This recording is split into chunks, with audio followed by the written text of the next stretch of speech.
Welcome to global channel Jayanthi Ameer Shetty tip and cooking channel కి స్వాగతం. ఈ టిప్ నచ్చితే లైక్ చేయండి, షేర్ చేయండి, సబ్స్క్రైబర్ చేయండి.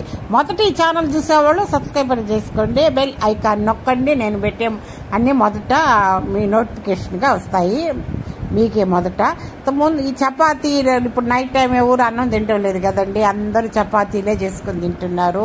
షుగర్ వాళ్ళు, బీపీ వాళ్ళు అందరూ మామూలుగా కూడా డైట్ కంట్రోల్ కదండి. ఇప్పుడు దీంట్లోకి పన్నీర్ కర్రీ ఎలా చేయాలో చూద్దామా.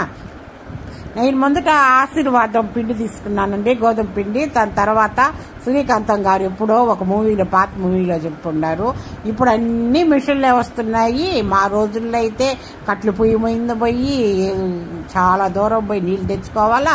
ఇప్పుడు ఏమి అని చెప్పి అంటారు కదా, అట్లాగే ప్రీతి మిక్సీ అండి ఇది. ప్రీతి మిక్సీలో పిండి కలిపేది. మొదట 2 గ్లాసులు పిండి పోసి తగినంత ఉప్పు వేసి, రుచి తగినంత ఉప్పు వేసి, కాసిన నీళ్లు పోసి, ఆయిల్ పోస్తే అదే బైండింగ్గా పిండి కలిపేస్తుందండి. అది పక్కన పెట్టుకోవాలా. తర్వాత ఈ పన్నీర్ కర్రీకి రెడీ చేసుకోవాలా.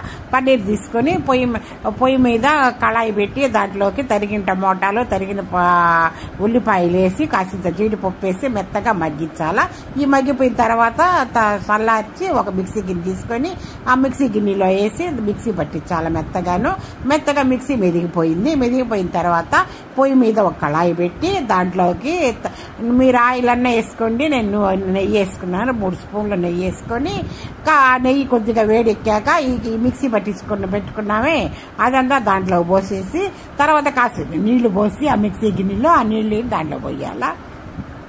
పోసేసినాక మొత్తం కదిపేసేయాలా. కదిపేసిన తర్వాత దాంట్లో రుచికి తగ్గ ఉప్పు, కాసింత కారం వేయాలి. కారం చూడండి ఎర్రగా ఉంది మిక్సీ, ఎందుకంటే కారం పట్టించిన తర్వాత ఫ్రిడ్జ్ లో పెట్టుకుంటే ఎర్రగా ఉంటుందండి.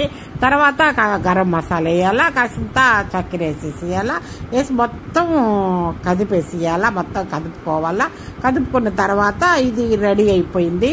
మా గుమ్మలాడి వేసుకున్నాం కదా, ఇవన్నీ కదిపేసిన తర్వాత మొత్తం ఇది వేసుకోవాలా. పన్నీర్ వేసుకున్న తర్వాత కొద్దిగా 5 నిమిషాలు ఉడికించాలా. పన్నీర్ వేసుకుని 5 నిమిషాలు ఉడికిందాక కస్తూరి మేతి వేసేసుకున్నాము. కస్తూరి మేతి వేసుకున్న తర్వాత చూడండి గుమ్మలాడే పన్నీర్ కర్రీ రెడీ అయిపోయింది. చూడండి ఎంత సూపర్గా ఉంది, ఎంత మంచి వాసన వస్తుంది. ఈ లోపల మనం చపాతీ ప్రిపేర్ చేసుకోవాలి కదా. చపాతీలన్నీ ఒత్తి పెట్టుకున్నాం కదా. చపాతీలు ఒత్తి పెట్టుకున్నాక పొయ్యి మీద కళాయి పెట్టి దాంట్లో కొద్దిగా జస్ట్ ఆయిల్ వేసి తర్వాత ఈ రెడీ చేసి పెట్టుకున్న చపాతీని వేసి అటు ఇటు కాల్చుకున్నాక రెడీ అయిపోయినాయి. తర్వాత ఈ చూడండి ఎంత స్మూత్గా వచ్చాయో. ఈ పన్నీర్ కర్రీ వేసుకొని తింటే పిల్లలకి, పెద్దలకి అందరికి హెల్దీ అండి. సూపర్.